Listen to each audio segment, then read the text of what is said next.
ओम अज्ञानतिमिरान्धस्य ज्ञानञ्जनशलाकया चक्षुरुन्मिलितं येन तस्मै श्रीगुरुवे नमः। श्रीचैतन्यमनोभीष्टं स्थापितं येन भूतले स्वयं रूपकदा मह्यं ददाति स्वपदान्तिकं। वन्देऽहं श्रीगुरुः श्रीयुतपदकमलं श्रीगुरून् वैष्णवाचं श्रीरूपं साग्रजातं सगुणरघुनाथान्वितं तं सजीवं साद्वैतं सावधूतं परिजनसहितं कृष्णचैतन्यदेवं श्रीराधाकृष्णपादान् सगुणललिता श्रीविशाखान्विताश्च नित्यानंदम नमस्तुभ्यं प्रेमानंद प्रदायते कलौ कल्मषनाशाय जानवे नमो नमो महावदन्याय कृष्ण प्रेम प्रदायते कृष्णाय कृष्ण चैतन्य नामिने गुरुदेव नमः। पंचतत्वात्मकं कृष्णं भक्तरूपस्वरूपं भक्तावतारं भक्ताख्यं नमामि भक्तिशक्तिकं। हे कृष्ण करुणा सिंधु दीनबंधु जगत्पतये गोपेश गोपिकाकांत राधाकांत नमस्तुते। तप्त कांचन गौरांगे श्री राधे वृंदावनेश्वरी वृषभानुसुते देवी प्रणमामि हरिप्रिय। जय श्री कृष्ण चैतन्य प्रभु नित्यानंद श्री अद्वैत गदाधर श्रीवासादि श्री गौर भक्तवृंद। हरे कृष्णा कृष्ण कृष्ण हरे हरे, हरे राम राम राम हरे हरे। तो इसमें आज हम लोग को श्रीमद् भगवद गीता का अध्याय संख्या 5 कर्मयोग कृष्ण भावना भावित कर्म, श्लोक संख्या 14 नंबर पढ़ना है। बोलते हैं, न कर्तृत्वे न कर्माणि लोकस्य सृजति प्रभु, न कर्म फल संयोग भवा स्वभाव वस्तु प्रवर्तते। शरीर रूपी नगर का स्वामी देहधारी जीवात्मा न तो कर्म का सृजन करता है, न लोगों को कर्म करने के लिए प्रेरित करता है, न ही कर्म फलों की रचना करता है। यह सब तो प्रकृति के गुणों के द्वारा किया जाता है। होते हैं शरीर रूपी नगर का स्वामी देहधारी जीवात्मा। शरीर रूपी जो नगर है, इसका स्वामी कौन है? देहधारी जीवात्मा है, जो देह धारण करता है। मतलब आत्मा जो है वो शरीर रूपी शरीर का स्वामी है। जीवात्मा न तो कर्म का सृजन करता है, न लोगों को कर्म करने के लिए प्रेरित करता है, न ही कर्म फलों की रचना करता है। ये सब तो प्रकृति के गुणों के द्वारा किया जाता है। जीवात्मा न तो कर्म करता है, न न ही कर्मों का सृजन करता है, न कर्म करने के लिए प्रेरित करता है, न ही कर्म फलों की रचना करता है। ये सब तो प्रकृति के गुणों के द्वारा स्वाभाविक रूप से होता है। देखो, हमारा जो शरीर बना है पंचभूतों से बना है। इसमें 3 गुणों के अनुसार एक्टिविटी करने की इच्छा जागृत होती है। जैसे गुणों की प्रधानता होती है, वैसे ही हमारे अंदर इच्छा जागृत होती है। जब हम सात्विक गुणों को धारण करते हैं तो हमें लगता है कि भगवान की भक्ति भी स्वीकार करनी चाहिए। राजसी गुणों की प्रधानता होने के कारण हमारे अंदर भौतिक भोग की इच्छा जागृत होती है, भौतिक वस्तुओं को प्राप्त करने की इच्छा जागृत होती है। और तामसिक वृत्ति धारण करने पर व्यक्ति को आलस्य भय प्रमाद की स्थिति प्राप्त होती है। वो तो जैसे कि 7वें अध्याय में बताया गया है कि जीव तो परमेश्वर के शक्तियों में से एक है, किंतु वह भगवान की अपरा प्रकृति है जो पदार्थ से भिन्न है। तो बता रहे हैं यहाँ पर कि जीव परमेश्वर की शक्तियों में से एक है। भगवान की शक्ति है तटस्थ शक्ति, वो जीवात्मा तटस्थ शक्ति है भगवान की। अंतरंग शक्ति श्रीमती राधा रानी, बहिरंग शक्ति स्वयं श्रीमती दुर्गा देवी, और तटस्थ शक्ति हम जीवात्मा है भगवान के। किंतु वह भगवान की अपरा प्रकृति जो पदार्थों से भिन्न है। संयोग बस परा प्रकृति या जीव अनादिकाल से प्रकृति के संपर्क में रहता है। जिस जिस नासवान शरीर या भौतिक आवास को वह प्राप्त करता है, वो अनेक कर्मों और उसके फलों का कारण है। तो बता रहे हैं कि संयोग बस प्रकृति या जीव अनादिकाल से प्रकृति के संपर्क में रहता है। जिस नासवान शरीर या भौतिक आवास को वो प्राप्त करता है, वो कर्मों के और उसके फलों के कारण होता है। कर्मों के फलों के कारण ही हमें ये भौतिक आवास प्राप्त होता है, नासवान शरीर जो कि पंचभूतों से बना है और 3 गुणों के अनुसार ये एक्टिविटी करता है। ऐसे बद्ध वातावरण में रहते हुए मनुष्य अपने आप को शरीर मानकर शरीर के कर्म फलों का भोग करता है। बता रहे हैं कि जो है ऐसे बद्ध वातावरण में रहते हुए मनुष्य अपने आप को शरीर मान लेता है और शरीर के कर्म फलों का भोग करता है। जो कर्म किया उसके कारण ये शरीर मिला उसको, ठीक है ना। अब जो कर्म करेगा उसी के अनुसार उसको फिर अगला शरीर मिलेगा। इस तरह से जन्म मृत्यु की श्रृंखला बनी रहती है। और जो शरीर मिला उसमें गुणों के प्रभाव के कारण व्यक्ति न चाहते हुए भी कर्म करता है। अनंत काल से उपार्जित यह अज्ञान ही शारीरिक सुख और दुख का कारण है। जब व्यक्ति अज्ञानता में होता है तो वही उसके सुख और दुख का कारण बनता है। और अनंत काल से ये परिस्थिति है कि व्यक्ति अज्ञान में होता है और उसी के अनुसार सुख और दुख भोगता है। जो ही जीव शरीर के कार्यों से पृथक हो जाता है, त्यों ही वह कर्म बंधनों से मुक्त हो जाता है। जीवात्मा का धर्म क्या है कि हमें अपने कर्म बंधनों से मुक्त होने के लिए शारीरिक धरातल से अपने को ऊपर उठाना पड़ेगा। तभी जाकर हम समस्त कर्म बंधनों से मुक्ति प्राप्त करेंगे। जब तक वह शरीर रूपी नगर में निवास करता है तब तक उसका स्वामी प्रतीत होता है, किंतु वास्तव में वह न तो इसका स्वामी होता है, न ही इनके कर्मों तथा फलों का नियंता होता है। वह तो इस भवसागर के बीच जीवन संघर्ष में रत प्राणी है। सागर की लहरें उसे उछालती रहती हैं, किंतु उनका उन पर उसका वश नहीं चलता। उसके उद्धार का एकमात्र साधन है दिव्य कृष्ण महानामृत द्वारा समुद्र के बाहर आए। इसी के द्वारा समस्त अशांति से उसकी सुरक्षा हो पाएगी। तो देखो, बता रहे हैं कि भवसागर के बीच हर व्यक्ति जो है, हर प्राणी जीवन संघर्ष में रत है। हर व्यक्ति जीवन संघर्ष कर रहा है, लेकिन सागर की लहरें उसे उछालती रहती हैं, किंतु वह उसका बस नहीं चलता है। सागर की लहरें मतलब इस भौतिक संसार में उसको अनेक प्रकार से तीन गुण क्या करते हैं, प्रभावित करते हैं, लेकिन वो उसका बस नहीं चलता कि वो अपने प्रयास से इससे उद्धार पा पाए। उसके उद्धार का एकमात्र साधन दिव्य कृष्ण भावनामृत है, जिसको अंगीकार करके वो इस समुद्र से बाहर आ सकता है। तो जब हम कृष्ण भावनामृत को अपनाएंगे, तब तीन गुणों के प्रभाव से छूट पाएंगे, और फिर जाकर हम कृष्ण भावना भावित होकर और इस भौतिक संसार से अलग हो पाएंगे। बता रहे हैं इसी के द्वारा समस्त अशांति से उसकी रक्षा हो पाएगी। जब वो कृष्ण भावना भावित हो जाएगा, तब इस भौतिक संसार रूपी समुद्र से बाहर निकल पाएगा, और फिर जाकर उसकी अशांति से रक्षा हो पाएगी। बोलते हैं, नादते कस्यचित् पापम न चैव सुकृतम विभु अज्ञानेनावृतम ज्ञानम तेनम मुह्यन्ति जन्तवः। परमेश्वर को न तो किसी के पापों को ग्रहण करना, न पुण्यों को, किंतु सारे देहधारी जीव इस उस अज्ञान के कारण मोहग्रस्त रहते हैं, जो उनके वास्तविक ज्ञान को आच्छादित किए रहता है। क्या बता रहे हैं कि परमेश्वर न तो किसी के पापों को ग्रहण करते हैं, न पुण्यों को। तो भगवान को किसी जीवात्मा के पाप और पुण्य से कुछ लेना देना नहीं है, किंतु सारे देहधारी जीव उस अज्ञान के कारण मोहग्रस्त होते हैं। पापों और पुण्यों के कारण जीवात्मा जो है मोहग्रस्त अवस्था में होता है, अज्ञान के कारण, जो उसके वास्तविक ज्ञान को आच्छादित किए रहती है। उसका जो वास्तविक ज्ञान है उसको क्या करती है, आच्छादित कर देती है उसके पाप और पुण्य कार्य। बोलते हैं विभु का अर्थ है परमेश्वर, जो असीम ज्ञान धन बल यश सौंदर्य और त्याग से युक्त है। भगवान विभु मतलब हम लोग अणु हैं, भगवान विभु हैं। बोलते हैं परमेश्वर जो असीम ज्ञान धन बल यश सौंदर्य और त्याग के मुक्त युक्त हैं, वो सदैव आत्मतृप्त और पाप पुण्य से विचलित रहते हैं। वह किसी भी जीव के लिए विशिष्ट परिस्थिति नहीं उत्पन्न करते, अपितु जीव अज्ञानता से मोहित होकर जीवन की ऐसी परिस्थिति की कामना करता है जिसके कारण कर्म तथा फल की श्रृंखला आरंभ होती है। बता रहे हैं कि किसी विशिष्ट परिस्थिति, बता रहे हैं वह किसी भी जीव के लिए विशिष्ट परिस्थिति नहीं उत्पन्न करता, अपितु जीव अज्ञानता से मोहित होकर जीवन की ऐसी परिस्थिति की कामना करता है जिसके कारण कर्म तथा फल की श्रृंखला आरंभ होती है। तो प्रकृति के तीन गुणों के अनुसार व्यक्ति जो कर्म करता है, उससे फिर से जो है उसका एक अगला कर्म जनरेट होता है, और उसको भोगने के लिए फिर से उसको जन्म मृत्यु के चक्र में आना पड़ता है। जीव परा प्रकृति के कारण ज्ञान से पूर्ण है, तो भी वह अपनी सीमित शक्ति के कारण अज्ञान के वशीभूत हो जाता है। जीव जो है परा प्रकृति है भगवान की, और ज्ञान से पूर्ण है, तो भी वो अपनी सीमित शक्ति के द्वारा अज्ञानता के वशीभूत हो जाता है।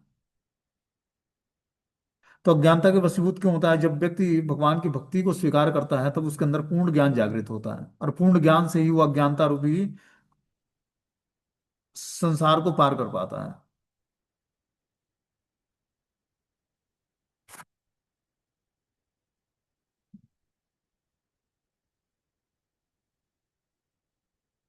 भगवान सर्वशक्तिमान है किंतु जीव नहीं। भगवान विभु अर्थात सर्वज्ञ है, किंतु जीव अड़ु है। जीवात्मा में इच्छा करने की शक्ति है, किंतु ऐसी इच्छा की पूर्ति सर्वशक्तिमान भगवान द्वारा ही की जाती है। अतः जब जीव अपनी इच्छाओं से मोहग्रस्त हो जाता है, तो भगवान उसे अपनी इच्छा पूर्ति करने देते हैं, किंतु किसी परिस्थिति विशेष में इच्छित कर्मों तथा फलों के लिए उत्तरदायी नहीं होते हैं। अतः मोहग्रस्त होने से देहधारी जीव अपने को परिस्थिति जन्य शरीर मान लेता है, और जीवन के क्षणिक दुख तथा सुख को भोगता है।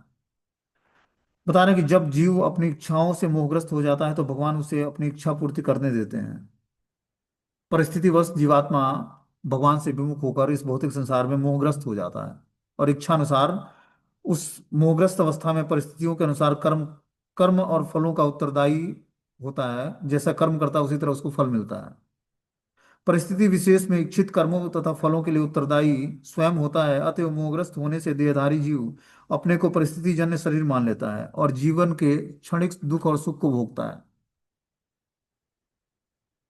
भगवान परमात्मा रूप में जीव का चिर संगी रहते हैं, फलता वे प्रत्येक जीव की इच्छाओं को उसी तरह समझते हैं जिस तरह फूल के निकट रहने वाला फूल की सुगंध। बता रहे हर जीवात्मा के हृदय में भगवान परमात्मा रूप में निवास करते हैं और उसे जीव की समस्त इच्छाओं को जानते हैं भगवान। इच्छा जीव को बद्ध करने के लिए सूक्ष्म बंधन है।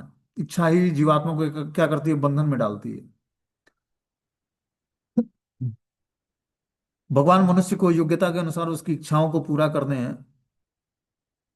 के लिए बुद्धि प्रदान करते हैं। अतः व्यक्ति को अपनी इच्छाओं को पूरा करने के लिए सर्वशक्तिमान नहीं होता, किंतु भगवान इच्छाओं की पूर्ति कर सकते हैं। वे निष्पक्ष होने के कारण स्वतंत्र अणु जीवों की इच्छाओं में व्यवधान नहीं डालते। तो भगवान हर एक जीवात्मा को इच्छा करने और इच्छाओं को तृप्त करने के लिए भगवान के द्वारा स्वतंत्रता प्राप्त है हर जीवात्मा को, कि वो इच्छा व्यक्त करे और इच्छाओं को पूर्ति करने के लिए भगवान उसको मदद करते हैं। लेकिन हमें क्या करनी है, अपनी इच्छाओं को शुद्ध करना है। हृदय में बैठे परमात्मा हमारी इच्छाओं को जानते हैं और जैसे इच्छा हम करते हैं वैसे ही हमें परिणाम मिलता है। इसीलिए इच्छाओं को शुद्ध करना है हमें। जब हमारी इच्छाएं और आसक्तियां शुद्ध होंगी तभी जाकर हम भौतिक संसार से धीरे धीरे मुक्त हो पाएंगे। वे निष्पक्ष होने के कारण स्वतंत्र अणु जीवात्माओं की इच्छाओं में व्यवधान नहीं डालते। भगवान, कोई भी जीवात्मा जो इच्छा करता है उसमें भगवान का व्यवधान नहीं होता है। भगवान पूर्ण रूपेण जीवात्मा को स्वतंत्रता दी हुई है कि आप अपनी इच्छाओं को तृप्त करो इस भौतिक संसार में। इसीलिए तो भगवान से विमुख होकर इस भौतिक संसार में आए अपनी इच्छाओं को तृप्त करने के लिए। और भगवान पूर्ण रूपेण उसको स्वतंत्रता प्रदान करते हैं। बोलते हैं किंतु जब कोई कृष्ण की इच्छा करता है तो भगवान उसके विशेष चिंता करते हैं और उसे इस प्रकार प्रोत्साहित करते हैं कि भगवान को प्राप्त करने की उसकी इच्छा पूरी हो और वो सदैव सुखी रहे। अतएव वैदिक मंत्र पुकार कर कहते हैं कि ऐसा ओम हेव साधु कर्म कार्यति तम यमेभ्यो लोकेभ्यो उन्हें नीसते। भगवान जीवों को शुभ कर्मों में इसलिए प्रवृत्त करते हैं जिससे वह ऊपर उठ सके। भगवान उसे अशुभ कर्मों से इसलिए प्रवृत्त करते हैं जिससे वह नरक जा सके। तो भगवान जैसी जीवात्मा इच्छा करता है शुभ और अशुभ कर्म करने के लिए, भगवान उसी तरह उसके हृदय में बैठे परमात्मा उसको बुद्धि प्रदान करते हैं। और जो कोई व्यक्ति कृष्ण को भूलना चाहता है तो भगवान उसको बुद्धि प्रदान करते हैं कि तुम मुझे भूलना चाहते हो, तो भगवान भुला देते हैं अपने को। और कोई भगवान को याद करना चाहता है तो भगवान उसके लिए भी बुद्धि प्रदान करते हैं कि कैसे तुम हमेशा हमें याद कर पाओगे। तो इच्छा करना जीवात्मा के हाथ में है। वो पूर्ण रूपेण स्वतंत्र है कि अपनी इच्छाओं को व्यक्त करे और परमात्मा उन इच्छाओं को तृप्त करने के लिए उसको मार्ग निर्देशन देते हैं। इसीलिए हमें हर समय क्या करना चाहिए, अपनी इच्छाओं को शुभ करना है। शुभ मतलब भगवान के भाव में करनी है इच्छा, भगवान की भक्ति के लिए करनी है इच्छा। तभी हमारा भगवान हमें भक्ति प्रदान करेंगे। बता रहे हैं अतः देहधारी जीव कृष्ण भवनामृत की उपेक्षा करने को की अपनी अनादि प्रवृत्ति के कारण अपने के लिए मोह उत्पन्न करता है। तो हम जो देहधारी जीवात्मा है कृष्ण भावनामृत की उपेक्षा करने के लिए अनादि प्रवृत्ति के कारण अपने के लिए मोह उत्पन्न करते हैं। हम लोग अनादिकाल से जो है कृष्ण भावनामृत की उपेक्षा करते आए हैं और इस कारण से मोहग्रस्त हैं। फलस्वरूप स्वभावतः सच्चिदानंद स्वरूप होते हुए भी वो अपने अस्तित्व को की लघुता के कारण भगवान के प्रति सेवा करने की अपनी स्वाभाविक स्थिति को भूल जाता है। जीवात्मा की स्वाभाविक स्थिति है भगवान की सेवा करना, लेकिन अपने अस्तित्व की लघुता के कारण उसका अस्तित्व बहुत ही सूक्ष्म है। इस भौतिक संसार में हर एक जीवात्मा का अस्तित्व तो है कुछ, लेकिन क्या है, बहुत ही सूक्ष्म है। और भगवान के प्रति सेवा करने की स्वाभाविक स्थिति को भूल जाने के कारण वह अविद्या द्वारा बंदी बना लिया जाता है। अज्ञानतावश जीव यह कहता है कि उसके भवबंधन के लिए भगवान उत्तरदायी है।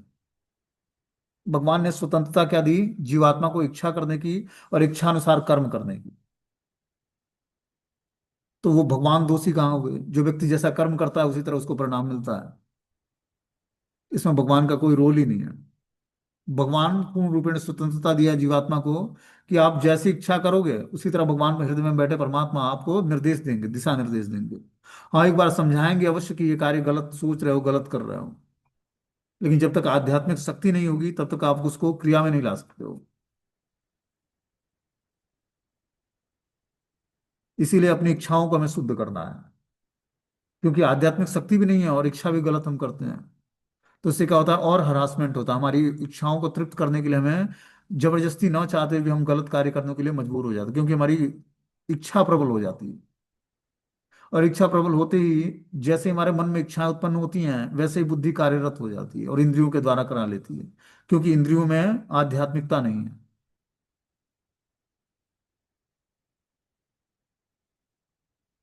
बोलते हैं ज्ञानेन तु तद ज्ञानम येषाम नास्ति महात्मनः तेषाम आदित्य वज्ञानम प्रकाशयन्ति तत्परम।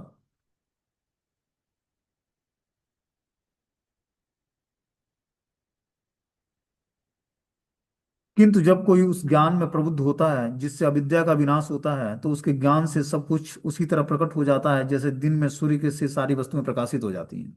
तो वो क्या बात बता रहे हैं, किंतु जब कोई उस ज्ञान में प्रबुद्ध हो जाता है, कैसे ज्ञान में, आध्यात्मिक ज्ञान में, जिससे अविद्या का विनाश कर सके, तो उस ज्ञान से सब कुछ उसी तरह प्रकट हो जाता है जैसे दिन में सूर्य के से सारी वस्तुएं प्रकाशित हो जाती हैं। जैसे ही हम ज्ञान में स्थिर होंगे वैसे ही अविद्या का विनाश हो जाएगा, और ज्ञान में उसी तरह प्रकट हो जाएगा जिस तरह सूर्य से प्रकाश सारी वस्तुएं प्रकाशित हो जाती हैं, सूर्य के उगने से सारी वस्तु दिखने लगती है। उसी तरह अज्ञानता रूपी, अविद्या रूपी जो अविद्या है वो क्या, अज्ञानता और अविद्या जो है वो विनाश तब होती है जब ज्ञान में व्यक्ति प्रबुद्ध बन जाता है। जो लोग कृष्ण को भूल गए हैं वे निश्चित रूप से मोहग्रस्त होते हैं, किंतु जो कृष्ण भावना भावित है वे नहीं होता। भगवत गीता में कहा गया कि सर्व ज्ञान प्लवेन ज्ञानाग्नि सर्वकर्माणि तथा न ही ज्ञानेन सदृशम। ज्ञान सदैव सम्माननीय है, और वह ज्ञान क्या है, श्री कृष्ण के प्रति आत्मसमर्पण करने पर ही पूर्ण ज्ञान प्राप्त होता है। देखो, जितनी मात्रा में हम भगवान को समर्पित होंगे उतनी ही मात्रा में हमारे हृदय में जो है ज्ञान प्राप्त होगा। जैसा कि गीता में कहा गया है कि बहुनाम जन्म नामन्ते ज्ञानवान व प्रपद्यते, कि अनेकानेक जन्म बीत जाने पर पूर्ण ज्ञान प्राप्त करके मनुष्य कृष्ण की शरण में आता है, अथवा जब उसे कृष्ण भावनामृत प्राप्त होता है तो उसे सब कुछ प्रकट होने लगता है, जिस प्रकार सूर्योदय होने पर सारी वस्तुएं दिखने लगती हैं। तो जैसे जैसे हम कृष्ण भावनामृत में प्रगति करेंगे वैसे वैसे हमारी चेतना जो है सात्विक वृत्ति को धारण करेगा, और सात्विक वृत्ति धारण करने से धीरे धीरे क्या होगा, वो प्रकाश के मार्ग को प्राप्त करेगा। प्रकाश मतलब सात्विक गुणों को धारण करेगा, सतु गुण को धारण करेगा, और फिर उसको नीट एंड क्लीन सब कुछ दिखेगा कि क्या करने योग्य है और क्या करने योग्य नहीं है। इससे क्या होता है, बुद्धि विकसित हो जाती है, बुद्धि विकास कर जाती है। जब जैसे जैसे हम महामंत्र का जाप करते हैं तो बुद्धि विकसित होने से हम ये जान पाते हैं कि हमारे योग्य क्या करने, क्या अनुकूल है और क्या प्रतिकूल है। फिर अनुकूल चीजों को स्वीकार करके हम तीव्रता से और भक्ति में बढ़ते जाते हैं आगे। तो इसीलिए भगवान ने ये प्रोसेस बताया है कि अनेकानेक जन्म बीत जाने पर पूर्ण ज्ञान प्राप्त करके मनुष्य कृष्ण की शरण में जाता है, अथवा जब उसे कृष्ण भावनामृत प्राप्त होता है तो उसे सब कुछ प्रकट होने लगता है, जिस प्रकार सूर्योदय होने पर सारी वस्तु दिखने लगती है। जीव नाना प्रकार से मोहग्रस्त होता है। जब वह अपने को ईश्वर मानने लगता है तो वह अविद्या के पास में जा गिरता है। यदि जीव ईश्वर है तो वह अविद्या से कैसे मोहग्रस्त हो सकता है? क्या ईश्वर अविद्या से मोहग्रस्त होते हैं? यदि ऐसा हो सकता है तो फिर अविद्या या शैतान ईश्वर से बड़ा है। वास्तविक ज्ञान उसी से प्राप्त हो सकता है जो पूर्णतया कृष्ण भावना भावित है। तो मुझे में वास्तविक ज्ञान प्राप्त करना है तो पूर्ण रूपेण कृष्ण भावना भावित होना पड़ेगा। कृष्ण भावना भावित होने का क्या मतलब है, कि always remember Krishna, never forget Krishna, कि हमेशा हम कृष्ण को याद रखें और कृष्ण को कभी ना भूलें। तो यही वास्तविक ज्ञान है। दिव्य ज्ञान जो है वो गुरु और कृष्ण की कृपा से हृदय में प्रकाशित हो जाता है। लेकिन उस दिव्य ज्ञान को सीखने के लिए कैपेबिलिटी कैसे जागृत होगी, योग्यता क्या है, कि जब हम ध्यान पूर्वक महामंत्र का जाप करेंगे, शास्त्रों को पढ़ेंगे, तब हमारे हृदय में धीरे धीरे दिव्य ज्ञान प्रकट होगा। जैसा शुद्धिकरण वैसे ही ज्ञान का संचार होगा हमारे अंदर। इसीलिए हमें क्या करना है, भगवान के जो नाम है भगवान का, हरे कृष्ण महामंत्र जो है उसको ध्यान पूर्वक जप करना है। उससे धीरे धीरे हम पूर्ण रूपेण कृष्ण भावना भावित हो पाएंगे। जिस प्रकार सूर्योदय होने से सारी वस्तु दिखने लगती है, जीव नाना प्रकार से मोहग्रस्त होता है। उदाहरण, जब वो अपने को ईश्वर मानने लगता है तो वह अविद्या के पास में जा गिरता है। यदि जीव ईश्वर है तो वह अविद्या से कैसे मोहग्रस्त हो सकता है? क्या ईश्वर अविद्या से मोहग्रस्त होते हैं? यदि ऐसा हो सकता है तो प्रत्येक अविद्या या शैतान ईश्वर से बड़ा है। वास्तविक ज्ञान उसी से प्राप्त हो सकता है जो पूर्णतया कृष्ण भावना भावित है। ऐसा ऐसे ही प्रमाणिक गुरु की खोज करनी होती है और उसी से सीखना होता है। कृष्ण भावनामृत क्या है? क्योंकि कृष्ण भावनामृत से सारी अविद्या उसी प्रकार दूर हो जाती है जिस प्रकार सूर्य से अंधकार दूर हो जाता है। तो यहाँ पर एग्जाम्पल दे रहे हैं सूर्य से अंधकार का दूर होना। सूर्य जैसे उदित होता है तो सारे संसार का अंधकार नष्ट हो जाता है। उसी प्रकार ज्ञान जैसे ही प्रकट होगा हृदय में, वैसे ही सारी अज्ञानता नष्ट हो जाएगी। व्यक्ति द्वंद में जीता कि क्या करने योग्य है, क्या करने योग्य नहीं है। कभी ऐसी परिस्थिति आ जाती है जब उस परिस्थिति में व्यक्ति को लगता है कि क्या करने योग्य है और क्या करने योग्य नहीं है। जैसे अर्जुन के हृदय में भगवान ने मोह प्रकट किया, किसके प्रति? अपने परिवार वालों के प्रति। तो अर्जुन को लगा कि एक तरफ भगवान है और दूसरी तरफ हमारे परिवार के सदस्य हैं। मैं किसका, कृष्ण का कहना मानता हूं तो परिवार वालों की क्षति पहुंचेगी, मतलब परिवार वाले नष्ट होंगे उससे। और कृष्ण का कहना नहीं मानता तो भगवान नाराज होंगे। तो उस परिस्थिति में अर्जुन के लिए क्या करने योग्य है और क्या करने योग्य नहीं है, तो वो मोहग्रस्त हो जाता है भगवान की बातों को सुनकर। अब भगवान जानबूझकर उसके हृदय में संशय उत्पन्न करते हैं ताकि वो भगवत गीता का ज्ञान दे सकें। अर्जुन संशयग्रस्त नहीं होता क्योंकि भगवान का शुद्ध भक्त और मित्र है। लेकिन भगवान ने जानबूझकर उसको ऐसी परिस्थिति में फंसा दिया कि वो मोहग्रस्त हो गया भगवान की बातों से। अब वो क्या बोलता है, भगवान का शिष्यत्व स्वीकार करता है। बोलता है कि जो आप बोलेंगे मैं वही करूंगा। पहले बहुत सारा तर्क देता है भगवान को, पांडित्यपूर्ण वचन कहता है कि मैं भिक्षाटन करके जीवन यापन कर लूंगा, लेकिन युद्ध नहीं करूंगा। अपने ही लोगों का इस में वध करके मैं राज्य का भोग कैसे कर पाऊंगा, जो कि अपने ही लोगों के खून से सना हुआ राज्य होगा। और बहुत सारे कारण बताता है, युद्ध ना करने के 6-7 कारण। और भगवान बोलते हैं कि तू क्षत्रिय है, तुझे युद्ध करना तेरा धर्म है। तो एक तरफ भगवान के वचन और दूसरी तरफ अर्जुन के बहुत सारे तर्क। तो माना क्या उसने? जो भगवान ने आदेश दिया। तो अर्जुन को माध्यम बनाकर भगवान ने गीता का ज्ञान हम लोग के लिए दिया है कि हम लोग इस ज्ञान को कैसे अपने जीवन में धारण करें। जब हम रोज इसको पढ़ेंगे, उसके तात्पर्य को समझने का प्रयास करेंगे, तो इसकी कृपा से, भगवत गीता की कृपा से, गुरु परंपरा की कृपा से ये गीता का ज्ञान हमारे जीवन में उजागर होगा और हमारे सारे अज्ञानता को नष्ट कर देगा। इसीलिए पढ़ना भी आवश्यक है, पढ़ के समझना आवश्यक है उसको, और समझ कर उसको अपने क्रिया में ले आनी है। बोलते हैं कृष्ण भावनामृत से सारी विद्या उसी प्रकार दूर हो जाती है जिस प्रकार सूर्य से अंधकार दूर होता है। भले ही किसी व्यक्ति को उसका पूरा ज्ञान हो कि वह शरीर नहीं अपितु उससे परे है, तो भी हो सकता है कि वह आत्मा तथा परमात्मा में अंतर न कर पाए।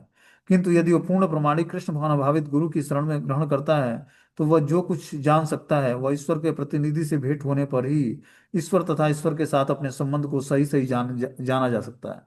कि जब व्यक्ति गुरु की शरण ग्रहण करता है, तब वो ईश्वर के साथ अपने संबंध को जान पाता है कि मैं भगवान का नित्य दास हूं, कि मित्र हूं, कि सखा हूं, कि प्रेमी हूं, कि पिता हूं, जो भी है। 5 रसों में उसका आदान प्रदान तभी उसको दिखता है जब वो भगवान की शरण ग्रहण करता है और गुरु की शरण ग्रहण करता है। गुरु के माध्यम से, गुरु क्या है? एक ट्रांसपेरेंट माध्यम है शिष्य और भगवान के बीच में एक रिश्ता डेवलप करने के लिए। गुरु के माध्यम से शिष्य समझ पाता है कि भगवान से हमारा एक यूनिक संबंध है, जिस संबंध को जागृत करना है। तो गुरु के माध्यम से ही शिष्य जान पाता है कि कैसे हम अपने भगवान से संबंध को जागृत कर सकते हैं, क्योंकि गुरु ने सत्य को रियलाइज किया है। तो जो रियलाइज सोल है, जब उसकी शरण व्यक्ति ग्रहण करता है, तभी वो भगवान को रियलाइज कर पाता है। अब जैसे मान लो कि गुलाब जामुन रखा हो सामने और व्यक्ति उसको टेस्ट न ले, तो कैसे उसको पता लगेगा? वो देखने में सुंदर है, उसका कैसे, उसका वास्तविक टेस्ट कैसे बता पाएगा जब तक वो खाएगा नहीं उसको? तो जब तक व्यक्ति भक्ति करेगा नहीं, तब तक उसको भक्ति का रियलाइजेशन नहीं होगा या भगवान का रियलाइजेशन नहीं होगा। जैसे हमने गुलाब जामुन का जब तक व्यक्ति उसको टेस्ट नहीं करेगा, खाएगा नहीं, तब तक उसको कैसे लगेगा कि गुलाब जामुन मीठा होता है? वो देखकर उसके गुण और रूप को बता सकता है कि वो काला होता है और तेल में पकाया होता है और वो क्या क्या चीजें बेकिंग पाउडर से बना होता है। लेकिन जब तक वो चीनी मिला होता है उसमें, लेकिन जब वो खाएगा तब तो उसका टेस्ट बताएगा कि मीठा है कि खट्टा है, कैसा है। उसी तरह भक्ति है, जब हम भक्ति को करेंगे गुरु के माध्यम से, तब हम जान पाएंगे कि वास्तव में हम भगवान के नित्य दास हैं। और तब हमारा भगवान से संबंध जागृत होगा और भगवान की शरण ग्रहण करेंगे। बोलते मनुष्य को ईश्वर और जीव के अंतर को समझना होगा। अतः भगवान कृष्ण ने द्वितीय अध्याय में यह कहा है कि प्रत्येक जीव व्यष्टि है और भगवान भी व्यष्टि है। ये सब भूतकाल में भी व्यष्टि थे और संप्रति भी व्यष्टि हैं और भविष्य में भी मुक्त होने पर बने रहेंगे। रात्रि के समय अंधकार में हमें प्रत्येक वस्तु एक सी दिखती है, किंतु दिन में सूर्य के उदय होने पर सारी वस्तुएं अपने अपने वास्तविक स्वरूप में दिखती हैं। आध्यात्मिक जीवन में व्यष्टि की पहचान ही वास्तविक ज्ञान है। तो व्यष्टि का मतलब होता है कि वास्तविक पहचान कर लेना हर वस्तु का। देखो, इस भौतिक संसार में परखने की शक्ति तभी आएगी जब हम भगवान की शरण ग्रहण करेंगे। और जब तक परखेंगे नहीं हम, तब तक उसको सही तरीके से यूज नहीं कर पाएंगे। चाहे एसोसिएशन हुआ या कोई वस्तु हम यूज करते हैं, कोई स्थान हम यूज करते हैं, जब हम भगवान की शरण ग्रहण करेंगे तभी हमें वास्तविक ज्ञान प्रकट होगा हमारे हृदय में कि क्या हमें स्वीकार करने योग्य है और क्या अस्वीकार करने योग्य है। आगे बता रहे कि तद बुद्ध तदात्मान स्वतिष्ठ स्वनिष्ठा तत्परायणम गच्छन्त पुनरावृत्ति ज्ञान निर्धुत्य कल्मषाम। जब मनुष्य की बुद्धि, मन, श्रद्धा और शरण सब कुछ भगवान में स्थिर हो जाता है, तभी वो पूर्ण ज्ञान द्वारा समस्त कल्मश से शुद्ध हो जाता है और मुक्ति के पथ पर अग्रसर होता है। बोलते हैं जब मनुष्य की बुद्धि, मन, श्रद्धा और शरण सब कुछ भगवान में स्थिर हो जाती है। देखो क्या क्या चीजें स्थिर करनी है। बुद्धि को, मन को, श्रद्धा को और शरण को, मतलब शरण भगवान की लेनी है। तब भगवान में वो स्थिर हो पाता है, तभी वो पूर्ण ज्ञान द्वारा समस्त कल्मश से शुद्ध होता है और मुक्ति के पथ पर अग्रसर हो जाता है। तो हर व्यक्ति मुक्त होना चाहता है, मुक्त मतलब पाप कर्मों से छुटकारा प्राप्त करना चाहता है। उसके लिए उसको पूर्ण ज्ञान में स्थिर होना पड़ेगा, तभी वो समस्त कल्मश से छूट पाएगा। और पूर्ण ज्ञान में स्थिर होने के लिए बुद्धि, मन, श्रद्धा और शरण भगवान की लेनी पड़ेगी, भगवान में स्थिर करनी पड़ेगी। हर एक श्लोक इसका, भगवान ने एक मेथड बताया है कि किस तरह उनको जाना जाए। बता रहे हैं, मनुष्य की बुद्धि, मन, श्रद्धा और शरण जब वो भगवान में स्थिर कर लेता है, तब वो पूर्ण ज्ञान में स्थिर होकर अपने समस्त कल्मश से शुद्ध हो जाता है और ऐसा व्यक्ति मुक्ति के पथ पर अग्रसर होता है। देखो, जब हम कृष्ण भवनामृत के रास्ते को अंगीकार करते हैं, तब हम जानते हैं कि हम मुक्ति के रास्ते पर कैसे आगे बढ़ेंगे, क्या चीजें हमें मुक्त करने वाली हैं और क्या हमारे लिए बंधनकारी है। जैसे प्रसाद का एग्जाम्पल लें, कि हम लोग पहले भी भोजन करते थे और आज भी भोजन करते हैं। आज प्रसाद खाते हैं, पहले हम लोग खाना खाते थे, ये अंतर है। तो जो खाना खाते थे वो भोग लगा हुआ नहीं होता था। वो क्या होता था, व्यक्ति को पाप खाना पड़ता है जब वो बिना भोग लगाए खाता है। जब वही भोजन जो है भगवान को अर्पित कर दिया तो प्रसाद बन जाता है। और प्रसाद खाने से क्या होता है, अविद्या सारा नष्ट हो जाता है और भगवान से प्रेम होता है। क्यों प्रेम होता है? जूठन खाने से, जिस भी व्यक्ति का हम जूठा खाएंगे उससे प्रेम हो जाएगा हमें। ये स्वाभाविक नेचर है। जैसे हम लोग देखते हैं, पहले क्या होता था कि जो घर की स्त्रियां होती थी वो अपने पति के बर्तन में भोजन करती थी। उससे क्या होता था, पति पत्नी में आपस में बहुत ही प्रेम होता था। लेकिन कृष्ण भवन अमृत के रास्ते पर ऐसा नहीं करना है। यहाँ पर हमें कृष्ण प्रसाद खाना है, जो भगवान का जूठन है, भोग लगा हुआ है, उसी को खाना, तभी भगवान से प्रेम होगा। इसीलिए बताया जाता है कि भक्त पद धूलि, भक्त पद जल और भक्त भुक्त अवशेष तीन महाबल। भक्ति में भक्त पद धूलि, जो महाभागवत वैष्णव है उनके पदों की चरण रज, और भक्त पद धूलि, भक्त पद जल, जो उनके पाद प्रक्षालित जल होता है उसको पीने से, और भक्त भुक्त अवशेष, जो उनके भोजन करने पर जो अवशेष बचता है उसको हम ग्रहण करते हैं, तो भक्ति में हमारा एडवांसमेंट होता है। उसी तरह भगवान का जो जूठन प्रसाद होता है उसको हम खाते हैं तो भगवान से धीरे धीरे प्रेम होता है। ठीक है ना? तो बता रहे हैं कि जो है परम दिव्य सत्य भगवान कृष्ण है। सारी गीता इसी इसी घोषणा पर केंद्रित है कि कृष्ण श्री भगवान है। यही समस्त वेदों का अभिमत है। परम तत्व का अर्थ है परम सत्य, जो भगवान को ब्रह्म, परमात्मा और भगवान के रूप में जानने वाले को समझा समझा जाता है। भगवान ही इस परम तत्व की पराकाष्ठा है। तो परम तत्व का रियलाइजेशन जीवात्मा को ब्रह्म, परमात्मा और भगवान तीन कैटेगरी में होता है। भगवान ही इस परम तत्व की पराकाष्ठा है। परम तत्व को समझना है तो भगवान को रियलाइज करेंगे तो हम ब्रह्म परमात्मा और भगवान तीनों को जान जाएंगे। लेकिन जो व्यक्ति परमात्मा का ध्यान करता है तो ब्रह्म और भगवान का वो भगवान का रियलाइजेशन नहीं कर पाता है, वो ब्रह्म और परमात्मा का करता है। जो ब्रह्म का रियलाइजेशन करना चाहता है कि ब्रह्म ज्योति है मैं भगवान, तो परमात्मा और भगवान को रियलाइज नहीं कर पाता है। इसीलिए भगवान का रियलाइजेशन सबसे सर्वश्रेष्ठ होता है, क्योंकि परम तत्व की पराकाष्ठा है, उनसे बढ़कर कुछ भी नहीं है। भगवान कहते हैं कि मत्ता परंतरम नान्यम किंचित अस्ति धनंजय। कृष्ण निराकार ब्रह्म का भी अनुमोदन करते हैं। अतः सभी प्रकार से कृष्ण परम सत्य हैं, जिनके मन बुद्धि श्रद्धा तथा शरण कृष्ण में है, अर्थात जो पूर्णतया कृष्ण भावना भावित है, उनके सारे कल्मश से धुल जाते हैं और उन्हें ब्रह्म संबंधी प्रत्येक वस्तु का पूर्ण ज्ञान रहता है। कृष्ण भावना भावित व्यक्ति यह भली भांति समझ सकता है कि कृष्ण ही द्वैत हैं, और ऐसे दिव्य ज्ञान से युक्त होकर वह मुक्ति पथ पर सुस्थिर होकर प्रगति कर सकता है। तो जब तक हम भगवान को तत्व से नहीं जानेंगे कि कृष्ण ही अल्टीमेटली गोल है जीवात्मा का, तब तक वो दिव्य ज्ञान से युक्त होकर वो मुक्ति के पथ पर सुस्थिर प्रगति नहीं कर पाएगा। तो जब भगवान के भक्ति में आगे प्रगति करनी है तो दिव्य ज्ञान से युक्त होना पड़ेगा, तभी हम मुक्ति के मार्ग पर सुस्थिर प्रगति कर पाएंगे। ज्ञान क्या करता है, हमारे अंदर जो है तीव्र वैराग्य उत्पन्न करता है भौतिक संसार के वस्तुओं के प्रति, और तब हम उतना ही स्वीकार करते हैं भौतिक वस्तुओं को जितने की आवश्यकता है, नहीं तो हम अपने पद से च्युत हो जाएंगे। इस संसार में भोग की बहुत सारी सामग्री है, ठीक है ना। धन है, अच्छे कपड़े हैं, बैंक बैलेंस है, सोना चांदी ज्वेलरी, भोजन की सामग्री, सोने के लिए अच्छा बिस्तर।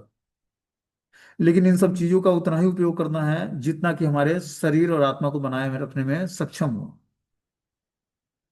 जरूरत से ज्यादा भोग सामग्री को इकट्ठा करना, ये सब क्या है, हमारे अंदर रोग उत्पन्न करता है। इसीलिए इस भौतिक संसार से उतनी ही वस्तुओं को स्वीकार करना है जितने की भक्ति के अनुकूल हो, उससे ज्यादा नहीं। तभी हम जाकर सुखी होंगे। नहीं तो चिंता उसी की लग रही है कैसे इसको मेंटेन करें। मान लो कि एक व्यक्ति अगर जो रहने के लिए एक छोटा सा मकान है उसके पास और 4 फ्लैट खरीद लेता है वो, तो चिंताग्रस्त रहेगा हमेशा, कैसे इसको मेंटेन करना है, कैसे बिजली का बिल जमा करना है, सिक्योरिटी गार्ड को फीस देनी है, क्या क्या चीजें हैं, बहुत सारे तामझाम जो है जीवन में उसकी चिंताएं घेर लेंगी उसको। चिंतन करना था कृष्ण का, चिंतन होने लगा फ्लैट का। अब एक या दो संतति उत्पन्न करने की जगह 5 बच्चे पैदा कर लिया, तो सब पांचों को पढ़ाने की जिम्मेदारी, कि फीस जमा करना है, ड्रेस सिलवाने हैं, बुक्स लेना है, पानी का बॉटल ले आना मार्केट से, क्या है, वो उसकी चिंताएं बढ़ गई अब। इसीलिए आवश्यकता से अधिक किसी भी वस्तु को स्वीकार नहीं करना है। और ये तभी नहीं कर पाएंगे जब हम दिव्य ज्ञान में स्थिर होंगे। नहीं तो भौतिक जो हमारे अंदर जो हैंकरिंग है, लालच है, स्वभाव हमारा मनुष्य का नेचर है कि जरूरत से ज्यादा इकट्ठा करना चाहता है वस्तुओं को, और इसी कारण से इस भौतिक संसार में परेशान है जीवात्मा। कृष्ण भक्ति पहले सेटिस्फेक्शन प्रदान करती है, संतुष्टि प्रदान करती है जीवात्मा को। जब वो 100% संतुष्ट हो जाएगा जो भगवान के द्वारा दिया हुआ है, जब वो 100% आश्रय ले लेगा भगवान का और संतुष्ट हो जाएगा, तब वो और अधिक डिमांड नहीं करेगा भगवान से। और जब तक संतुष्ट नहीं होता तो भगवान से उसकी डिमांड बढ़ती जाती है। भगवान धनम देही जन्म देही कविता सुंदरी सब कुछ भगवान से मांगता है। लेकिन जब वो पूर्ण रूपेण संतुष्ट हो जाता है भक्ति करके, तो क्या बोलता है, न धनम न जन्म न कविता, न धनम न जन्म न सुंदरी कविता वा जगदीश काम है, मम जन्मनि जन्मनेश्वरे भवताद भक्ति हेतु की त्वयि। कि हे प्रभु, न तो हमें धन चाहिए, न जन चाहिए, न सुंदरी, न कविता, न ग्लोरिफिकेशन अपना। हमें जन्म जन्मांतर आपकी अहेतु की अप्रतिहता भक्ति चाहिए, जिसमें अपना कोई हेतु ना हो, अपना कोई कारण ना हो, बस आपको प्रसन्न करना ही हमारे जीवन का उद्देश्य हो। तब वो जीवन में सफलता प्राप्त करता है। तो ये इच्छा इतने जल्दी उत्पन्न नहीं होती है, ये इच्छा बहुत लंबे समय जब भक्ति करेंगे तब हमारे अंदर दृढ़ता आएगी, सेटिस्फेक्शन आएगा भगवान की कृपा से, और फिर हम जाकर ये प्रार्थनाएं करेंगे। ठीक है, हरे कृष्णा। मीटिंग क्लोज हो जाएगा अब।